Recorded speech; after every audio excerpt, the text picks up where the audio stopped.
যদি কোনো বস্তুর ক্রয় মূল্য 4,500 টাকা এবং বিক্রয় মূল্য 3,500 টাকা হয় তবে ক্ষতির শতাংশ নির্ণয় করো। আচ্ছা, এরকম টাইপের অঙ্কগুলো আমাদের কম্পিটিটিভ এক্সামে প্রায় আসতে থাকে। দেখি এই অঙ্কগুলো কিভাবে করতে হয়। আচ্ছা, অঙ্কটা করার আগে আমি অনুপাতে অঙ্কটি করব। তা সিপি কত বলছে? সিপি মানে ক্রয় মূল্য, কস্ট প্রাইস 4,500 টাকা, আর বিক্রয় মূল্য কত? এসপি সেলিং প্রাইস, বিক্রয় মূল্য হচ্ছে 3,500 টাকা। তার মানে এদের যদি আমি অনুপাত করি তাহলে কত হচ্ছে?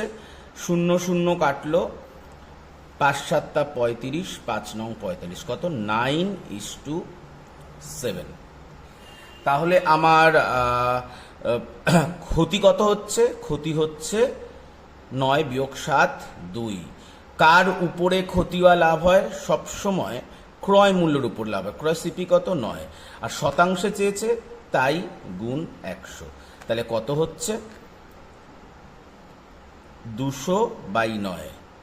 যদি আমি ডিভাইড করি, 9 দুগুণী 18, 9 দুগুণী 18, 22 পূর্ণ 2/9। তার মানে অপশান কত? Option C.